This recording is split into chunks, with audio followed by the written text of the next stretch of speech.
BMG წარმოგიდგენთ. მისი საქმის განვითარების კვალდაკვალ ჩვენი პროექტების ფარგლებში წლების განმავლობაში და ახალ-ახალი წარმატების განხილვით ქალადან კაცად ყოფნა არ განსაზღვრავს ჩვენს შესაძლებლობებს საქმეშიო, კოდუ ჯგუფის გენერალური მენეჯერი აცხადებს. სტუმრად ქალების ნარატივში კიდევ ბევრ რამეს იტყვის. უღრმესი მადლობა მობრძანებისთვის, მარი. ძალიან დიდი მადლობა დროის გამონახვისთვის. ვიცი, როგორი გრაფიკით მუშაობ უკვე წლების განმავლობაში, თითქმის ყველა ნაბიჯი განხილული მაქვს თქვენს მიერ გადადგმული ჩვენს პროექტებში. თქვენ საქმიანობას არაერთხელ ვადევნებთ თვალყურს, როგორც უკვე აღნიშნეთ, განგვიხილავს კიდეც და ბევრჯერ გვისაუბრია პირისპირ. თუმცა ქალების ნარატივში პირველად ხართ და უღრმესი მადლობა სწორედ ამ გადადგმული ნაბიჯისთვის, რომელიც გაგრძელდება დარწმუნებული ვარ ძალიან ხშირად. ამასობაში აგრარული უნივერსიტეტის მაგისტრატურაშიც ჩააბარეთ, მარი, და პირველ კურსზე ხართ ამდენადაც ვიცი. როგორ მიდის სწავლის და საქმის პროცესი ერთდროულად? როგორია დღის განრიგი? მოგესალმებით, პირველ რიგში ძალიან დიდი მადლობა მოწვევისთვის. ამ ეტაპზე ვსწავლობ აგრარული უნივერსიტეტის აგრონომიის მიმართულებით მაგისტრატურაზე. ეს ნაბიჯი იმიტომ გადავდგი, რომ ის თეორიული ცოდნა, რომელიც მე სამწუხაროდ არ გამაჩნდა და მხოლოდ პრაქტიკული ცოდნით ხელმძღვანელობდი, ძალიან საჭირო აღმოჩნდა. წარმატებას მიაღწიეთ პრაქტიკული ცოდნის მეშვეობით. კი ბატონო, უბრალოდ თეორიული ცოდნა აუცილებელია რომ გქონდეს და ამის შემდეგ უკვე ნაკლებ შეცდომებს დავუშვებ და სწორედ იმ თეორიული ცოდნას, რომელიც მე ნაბიჯ ვიღებ აგრარულ უნივერსიტეტში, ვიყენებ ჩემ პრაქტიკულ საქმიანობაში. არც ისე ადვილი არ არის, რომ ორივე დავსვიეს კითხვები, ძალიან რთულია. როდესაც 360 კილომეტრით დაშორებული ხარ ჩემ საქმიანობას და პარალელურად საკმაოდ რთულია. შორის არის ამხელა სხვაობა. კი, და ყოველდღიურად ახერხებთ ამას? ეხლა ამ ეტაპზე თბილისში ვიმყოფებდი სწავლის გამო, მაგრამ მეურნეობაში გვაქვს ცოტა შენელებული პერიოდი, იმიტომ რომ ზამთრის პერიოდში არ გვაქვს იმდენი სამუშაო და შეგვიძლია დისტანციურად ვაწარმოოთ. მენეჯმენტის კუთხით აქედანაც ვახერხებ მართვას, თუმცა როდესაც მაქვს თავისუფალი პერიოდი ჩავდივარ და იმ თეორიული ცოდნის პრაქტიკაში განხორციელებაში ვეხმარები სხვებსაც და მე თვითონაც ვახდენ გარკვეულ დაკვირვებებს. და გუნდური პრინციპით მუშაობას აგრძელებთ, რაც უკვე წარმატების საწინდარეცაა და შედეგით სახეზეა. ძალიან მაინტერესებს სამიტზე სიარულს როდის ასწრებთ. ვიცი, რომ ნოემბრის თვეში იყავით ინდოეთში სამიტზე, სადაც ტრამპსაც შეხვდით, მოგვიყევით რა ხდებოდა და როგორ განვითარდა მოვლენები იქ. რა ცოდნა ჩამოიტანეთ და რა მნიშვნელოვანი მიიღეთ ინდოეთში? ბატონო, ყოველწლიურად ტარდება გლობალური მეწარმეობის სამიტი. წელს ეს ჩატარდა ქალაქ ჰაიდარაბადში, ინდოეთში, სადაც დაესწრო 160 ქვეყნის 1600-ზე მეტი დელეგატი და საქართველოსდან ვიყავით 2 წარმომადგენელი, რომელიც მიწვევის და შემდეგ გარკვეული ეტაპების გავლის შემდეგ შეგვარჩიეს. ძალიან ამაღელვებელი იყო, რომ შენ ქვეყანას წარმოადგენდი ამხელა დონის სამიტზე, სადაც ძირითად სტუმრებს შორის იყო ინდოეთის პრემიერ-მინისტრი და ასევე ამერიკის შეერთებული შტატების პრეზიდენტი მრჩეველი ივანკა ტრამპი. რაო ივანკამ გაგიღიმათ შორიდან, როგორც ვიცი. კი, უშუალო კომუნიკაცია არ მქონია, მაგრამ ძალიან საინტერესო იყო მის სესიებზე დასწრება და მისი ხედვის მოსმენა იგივე მეწარმეობაზე, ქალების როლზე ეკონომიკაში.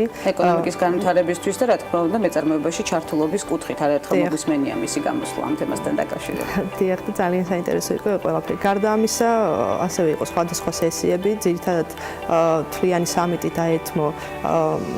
თლიანი სამიტის თემა იყო ესეთი, რომ ქალები პირველ რიგში კეთილდღეობა ყველას და აქედან გამომდინარე წელს სამიტის უმეტესობა 52% ქალებს შეადგენდნენ. ძალიან საინტერესო სესიები ჩატარდა, ჩემთვის ყველაზე მნიშვნელოვანი იყო აგრომიმართულებით ჩატარებული სესიები, რომელიც დაეთმო ინოვაციებს და ტექნოლოგიურ სიახლეებს, რაც მთელ მსოფლიო ნერგავს და ახორციელებს, რაც დანარჩენი ქვეყნები, განვითარებადი ქვეყნები ცდილობენ, რომ დანერგონ ეს ტექნოლოგიები და ჩემთვისაც ძალიან საინტერესო იყო ამ ყველაფრის მოსმენა და ეხლა ვფიქრობთ, რამდენად შეიძლება რომ საქართველოს მოირგოს საკუთარ თავზე. კი ბატონო. რაც შეეხება აგრობიზნესში ჩართულობაზე ქალების, ამაზე შეგვიძლია უკვე სტატისტიკურად ვისაუბროთ თქვენი კომპანიის საფუძველზე და არა მხოლოდ მის გარეთაც, როგორი ვითარება წლების განმავლობაში აკვირდებით სწორედ ამ მიმართულებას და ქალებს მოუწოდებთ ჩართულობისკენ. მე ეს თემაც განვიხილავს თქვენთან პირდაპირ ეთერში. რა ხდება, თქვათ 4 წლის თავზე, მახსოვს დაახლოებით 4 წლის წინ ვისაუბრეთ ამ თემაზე თქვენთან. ჩვენთან სოფლის მეურნეობა პირველადი მოთხოვნილების დაკმაყოფილების დონეზეა და სამწუხაროდ ეს ბიზნესი ჯერჯერობით არ არის და ძალიან ბევრი არის სამუშაო, როგორც აგრობიზნესი, ისე ვაქციოთ ის ფერმერული მეურნეობები, რომლებიც გვაქვს. თუმცა ამ მხრივ ბოლო წლების განმავლობაში, რა თქმა უნდა, წინსვლა გვაქვს. ეს ყველაფერი გამოიწვია იმან, რომ მთავრობის მიერ აქტიურმა პოლიტიკამ, რაც სოფლის მეურნეობაში ფინანსების მოძიებისკენ იყო მიმართული, იგივე ის პროგრამები, რასაც სამინისტრო ახორციელებს, ასევე გამოიწვია იმან, რომ იგივე მედიის მხრიდან იყო ძალიან დიდი ყურადღება დათმობილი და ერთგვარი პრომოუშენი ძალიან ბევრს ნიშნავს. ძალიან ბევრი ახალგაზრდა არის ამ ეტაპზე ჩართული სოფლის მეურნეობაში და მათი წარმოჩენაც არის ხვებისთვის მისაბაძ. მათ შორის ბევრი ქალია, მარი? კი, მათ შორის ძალიან ბევრი არის ქალი. რა სჭირდება დღეს ქართულ ფერმერს იმისთვის, რომ აგრობიზნესი კიდევ უკეთეს ეტაპზე გადავიდეს საქართველოში? ცოტა არ იყოს რავლისმომცველია ეს კითხვა, იმიტომ რომ ძალიან ბევრი დრო გვაქვს. აგრობიზნესშიც გვაქვს ნაკლებობა ცოდნის, გვაქვს ტექნოლოგიური სიახლეების დანერგვის ნაკლებობა, იმიტომ რომ თუ ცოდნა არა გვაქვს, რა თქმა უნდა, სიახლეებსაც ვერ დავნერგავთ, ანუ ინფორმაციის კუთხით ინფორმაცია შეიძლება მოიძიო, მაგრამ არ იცოდე როგორ დანერგო ეს ტექნოლოგიები. მეტი განვითარებისთვის მეტი ცოდნა გვჭირდება. კი, და ძალიან ბევრი არის ასევე ნაკლებობა იმ პროფესიულ კადრების, რომელიც გვჭირდება აგრობიზნესში და ამ მხრივ ძალიან დიდი ყურადღება არის მისაქცევი, იმიტომ რომ სოფლის მეურნეობა კადრების გარეშე წარმოუდგენელია. მნიშვნელოვანია, რომ პროფესიული კადრები ყავდეს ამ კუთხით. ბუნებრივია. რა ეტაპზეა კოდუ ჯგუფი თხილის ექსპორტთან მიმართებაში? მოდი ამაზე ვისაუბროთ, რაც წელს მცირე იყო რამდენადაც ვიცი რა იყო ამის გამომწვევი მიზეზი. კი ბატონო, წელს თხილის სექტორს ძალიან დიდი პრობლემა დაუდგა, ეს გამოწვეული იყო აზიური ფაროსანას მიყენებული ზარალით. თუ შევადარებთ წინა წლებს, ანუ 2014-15-16 წლებში თხილისგან მიღებული შემოსავლების მიახლოებით 180 მილიონს შეადგენდა, თუმცა წელს უკვე მიღებული შემოსავალი იანვარ-ნოემბრის მონაცემებით 75 მილიონი არის მხოლოდ. და აქედან 2017 წლის მოსავალი მხოლოდ 42 მილიონი არის, ანუ გვაქვს 50%-იანი ვარდნა, ანუ ჩვენ გვაქვს რაოდენობაში ვარდნა, იმიტომ რომ ექსპორტირებული არის ძალიან ცოტა რაოდენობით და იმის გამო არის ეს, რომ ქონდა უხარისხო ნედლეული და უხარისხო ფაროსანამ ძალიან გვაზარალა, რაც იმედი არ განმეორდება უკვე მომავალ წელს. ამ წელს უკვე მომავალ სეზონზე. კომპლექსური ბრძოლა არის საჭირო, მარტო სახელმწიფო და ცალკე ერთეული ფერმერები ამას ვერ შეძლებენ და აუცილებელი არის, რომ თითოეულმა ადამიანმა გაითავისოს და გაითვალისწინოს მათი ჩართულობა, თუ რა ეფექტს მოიტანს ზოგადად მთლიანად შემდეგ დარგისათვის. ამიტომაც ყველამ უნდა აიღოს თავისი წილი პასუხისმგებლობა და ესე არ შევხედოთ ამ პრობლემას, რომ არის მარტო თხილის დარგის პრობლემა, ეს არის მთლიანად სოფლის მეურნეობის სექტორის პრობლემა. ცხადია, როგორც ყოველთვის გლობალურად საუბრობთ, მარი. პრობლემებზე, რომელიც აღმოფხვრადია და რა თქმა უნდა წინ გადადგმული ნაბიჯებით შეინიშნება. 2018 წლის 1 იანვრიდან ამოქმედებულ რეგლამენტზე მინდა ყურადღების გამახვილება აქვე. თქვენის ნებართვით იმდენად კომპეტენტურად საუბრობთ ნებისმიერ მიმართულებაზე, რომ მინდა ამომწურავად მივიღოთ თქვენგან პასუხები. ახალ სტანდარტებთან შესაბამისობა რამდენად მორგებულია კოდუ ჯგუფზე ვისაუბროთ ამ შემთხვევაში.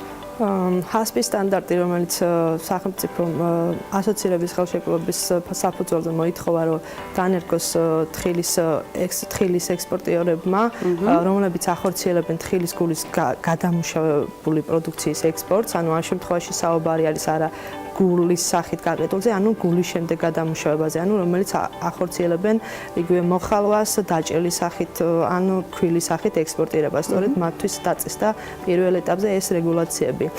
სტანდარტის ზოგადად ჰასპის პრინციპების დანერგვა, ეს არ არის სტანდარტი, ეს არის პრინციპების დანერგვა, მოითხოვება ყველა ექსპორტიორს და საჭირო არის უბრალოდ თითოეულმა წარმოებელმა უნდა გაითავისოს, რომ რამხელა პლუსი იქნება ეს თვითონ წარმოებლისთვისაც. რა თქმა უნდა, მთელი რიგი პრობლემებიც იქნება, იმიტომ რომ ადვილი არ არის ჩვენი მეურნეობების და ჩვენი მეწარმეებისთვის ახლა უცებ გადავიდნენ ევროპული სტანდარტებზე და ევროპული მოთხოვნების ეს ერთბაშე დაკმაყოფილება, რა თქმა უნდა. თუმცა ეტაპობრივად რთულია, მაგრამ ეტაპობრივად შესაძლებელია და სახელმწიფომაც ამ კუთხით გონივრული ვადები უნდა მისცეს მწარმოებლებს, იმიტომ რომ ჩვენი შესაძლებლობები და ჩვენი ფინანსური მდგომარეობიდან გამომდინარე, ძნელია რომ ერთბაშად ეს საბჭოთა პერიოდის მეურნეობები უცებ გადაიყვანოთ თანამედროვე თანამედროვე. როგორც ვატყობ, ჩვენ არაერთხელ შევეხებით ამ თემას და განვიხილავთ თითოეულ მიმართულებას. ამდენ რთულია ქალისთვის ფერმერობა. ამაზე უნდა ვისაუბრო, უკვე გადავიდე საქმიდან იმ მნიშვნელოვანზე, რომელიც მოტივაციას აძლევს ჩვენს მაყურებელს და უამრავ მომავალ თაობას, რომელიცთვისაც